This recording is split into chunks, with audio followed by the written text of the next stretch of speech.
नमस्कार. माझ्या यूट्यूब चॅनलमध्ये तुम्हा सर्वांचे खूप खूप स्वागत आहे. आजच्या व्हिडिओमध्ये आपण पाहणार आहोत पंढरपूर वारी नक्की केव्हा, कोठे आणि कोणी सुरू केली. पंढरपूर वारीची कथा. वारी कधी आणि कशी सुरू झाली याबाबत आपण आज संपूर्ण माहिती जाणून घेऊया. पंढरीची वारी म्हणजे महाराष्ट्रात तर साजरी होणारा एक मोठा सणच म्हणा. हा सण म्हणजे फक्त हरिनामाचा गजर आणि निस्सीम भक्ती. आषाढीची चाहूल लागताच मनाला ओढ लागते ती पंढरीच्या वारीची. हरिमय झालेले असंख्य वारकरी कित्येक किलोमीटरचा रस्ता तुडवत त्या पांडुरंग परमात्म्याला पाहण्यासाठी जातात. आणि हा अनुपम सोहळा उभा महाराष्ट्र तल्लीन होऊन पाहत असतो. प्रस्थान सोहळे पार पाडत ज्ञानबा तुकाराम गजर करत पालख्या आता पंढरपूरच्या दिशेने निघाल्या. हा पंढरीचा पांडुरंग म्हणजे अवघ्या महाराष्ट्राचे आराध्य दैवत. ही पंढरीची वारी हजारो वर्ष अविरत सुरू आहे आणि ती पुढेही राहील. पण वारी म्हणजे काय, त्याचं महत्त्व काय, त्याचं उद्दिष्ट काय याविषयी किंचितच माहिती असते. हाच हरिमय इतिहास, वारीच्या दिव्य परंपरा आज आपण अगदी सोप्या आणि साध्या शब्दात उलगडणार आहोत. पंढरीची वारी वारकरी उन्हा पावसाची चिंता कोण करी असे म्हणत लाखो विठ्ठल भक्त वारकरी किंवा लोक पंढरपूरला भेट देतात. वारी म्हणजे वारकरी विठ्ठलाच्या भेटीसाठी पंढरपूरला पायी चालत जातात आणि जो वारकऱ्यांचा समूह मिळून वारीला जातो त्याला दिंडी असं म्हणतात. या वारीमध्ये लोक पंढरपूरपर्यंत चालत जात असताना विठ्ठलाची भक्तिगीते, नृत्य आणि टाळनाद यासारख्या गोष्टी केल्या जातात आणि वारीचा आनंद घेतला जातो. वारी म्हणजे महाराष्ट्रातील विविध गावापासून सुरू होऊन पंढरपूर येथे संपणारी सामुदायिक एक पदयात्राच होत. वारी ही महाराष्ट्रातील एक धार्मिक व सांस्कृतिक परंपरा आहे. ही वारी आषाढ आणि कार्तिक महिन्यातील शुद्ध एकादशी अशा दोन्ही वेळा होती. एका सिद्धांतानुसार वारकरी संत ज्ञानेश्वर महाराजांचे वडील विठ्ठलपंत यांनी आषाढ आणि कार्तिक या हिंदू महिन्यात पंढरपूरला जाण्यासाठी वारी सुरू केली. वारी करण्याची परंपरा साधारणतः 800 वर्षाहून अधिक काळापासून अस्तित्वात असल्याचे मानले जाते. मराठी महिन्यात आषाढ शुक्ल एकादशीमध्ये अशा अनेक दिंड्या महाराष्ट्रातील जवळपास प्रत्येक गाव, शहर आणि शहरातून पंढरपूरला भगवान पांडुरंगाच्या दर्शनासाठी येतात आणि त्याची भक्ती व्यक्त करतात. पंढरपूर वारीची ही परंपरा खूप जुनी असावी, कारण ज्ञानेश्वर महाराजांचे वडील देखील वारीला जात होते. पायी चालत जाण्याची ही परंपरा जुनी असल्याचे कारण पूर्वीची वाहतूक व्यवस्था नव्हती आणि त्यामुळे लोक वारीला पायीच जात होते. आणि तेव्हापासून आजही विठ्ठल भक्त किंवा वारकरी वारीला पायी जाणेच पसंत करतो. पंढरपूर वारी म्हणजे विठ्ठल भक्त किंवा वारकरी चैत्र यात्रा, कार्तिकी यात्रा, आषाढी यात्रा, माघी यात्रा यापैकी कोणत्याही यात्रेला पंढरपूरला भेट देतात आणि यालाच पंढरपूर वारी म्हणतात.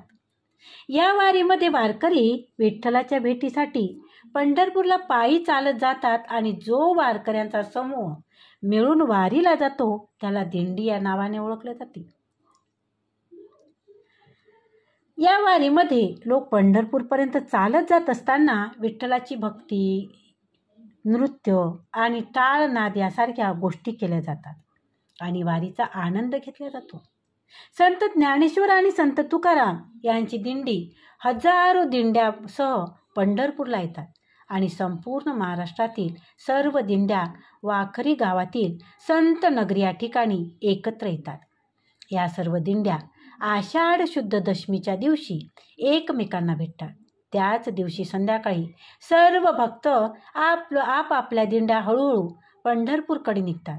तेथे पोचल्यानंतर ते चंद्रभागा नदीत पवित्र स्नान करतात आणि प्रदक्षिणा पूर्ण करतात. पुंडलिक वरदा हरी विठ्ठल आणि जय जय रामकृष्ण हरीचा जयघोष संपूर्ण पंढरपूरमध्ये घुमतो. एकादशीच्या दिवशी दुपारी विठ्ठल आणि रुक्मिणीच्या मूर्तीची राधा राणीसह मिरवणूक खास तयारी केलेल्या रथातून निघते. पंढरपूर वारी ही खूप पूर्वीच्या काळापासून चालत आलेली एक परंपरा आहे, ज्यामध्ये वारकरी सांप्रदायिक पायी चालत जातात आणि विठ्ठलाची भक्तिगीते, नृत्य आणि टाळनाद यासारख्या गोष्टी केल्या जातात आणि वारीचा आनंद घेतला जातो.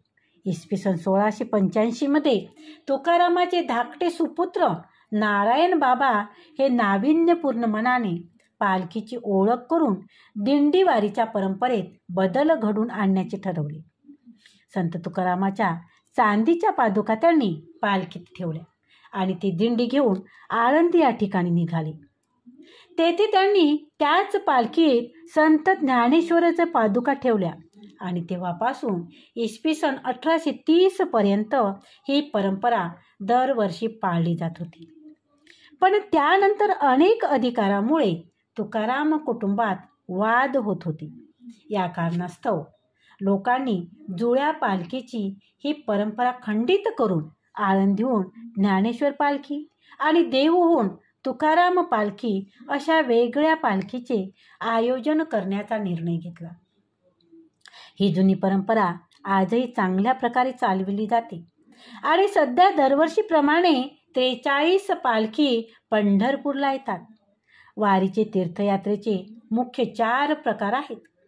पंढरपूरला वारकरी विठ्ठलाच्या भेटीसाठी वर्षातून एकदा जातात आणि पंढरपूरला वारीतून जाण्यासाठी 4 तीर्थयात्रा असतात. वारकरी वर्षातील चैत्रवारी, यात्रा कार्तिकी वारी, यात्रा आषाढी वारी, यात्रा माघी यात्रा यापैकी कोणत्याही एका वारीतून पंढरपूरला जाताना चैत्रवारी, चैत्र महिना या हिंदू संस्कृतीतील आणि हिंदू दिनदर्शिकेनुसार पहिला महिना आहे. चैत्र शुद्ध एकादशीला म्हणजेच महिन्यातील 11व्या दिवशी पंढरपूर येथे वर्षातील पहिली यात्रा भरते, ज्याला कामदा एकादशी म्हणून देखील ओळखले जाते.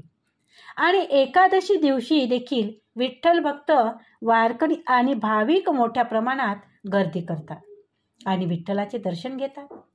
कार्तिकी वारी पंढरपूरमध्ये कार्तिक महिन्यातील शुद्ध एकादशीला कार्तिक यात्रा साजरी केली जाते आणि या दिवशी भगवान विठ्ठल झोपेतून उठतात अशी श्रद्धा आहे आणि म्हणूनच विठ्ठल भक्त, वारकरी या दिवशी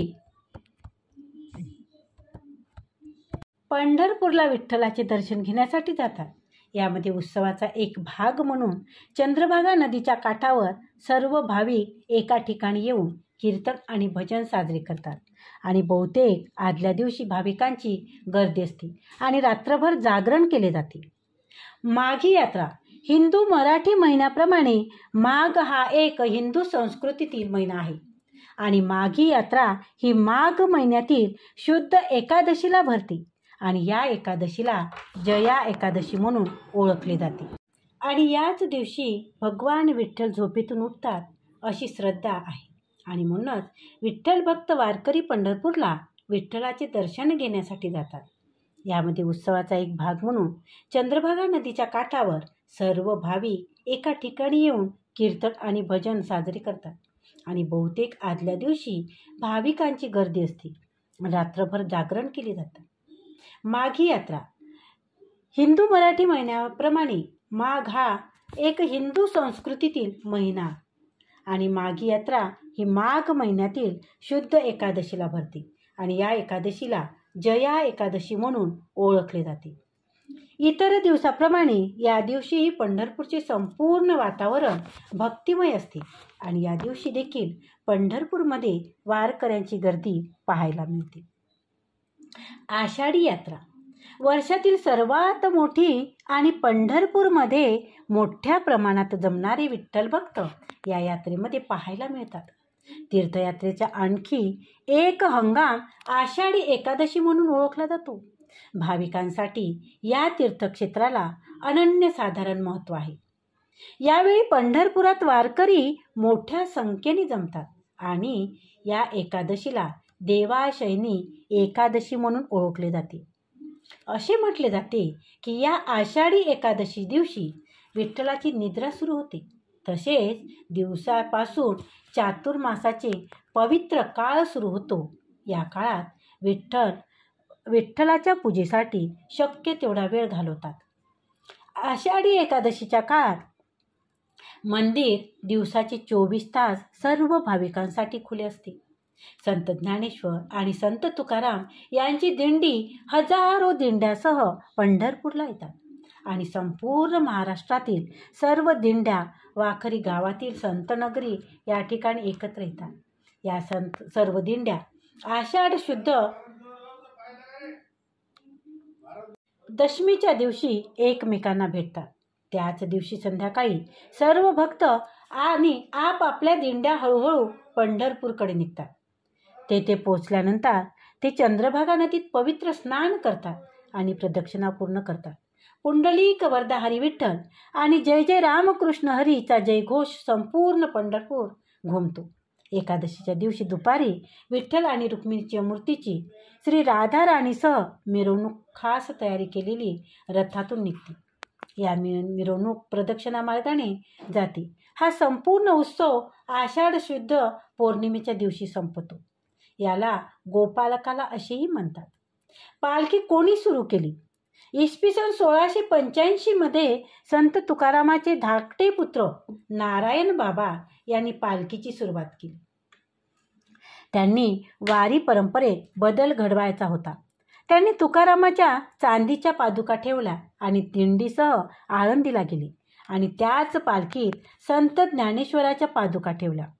पालखी सोहळा म्हणजे काय तर पालखी ही हजारो वर्ष जुनी परंपरा आहे, ज्याचे पालन करणारे वारकरी लोक वारी नावाच्या प्रथेचे पालन करतात.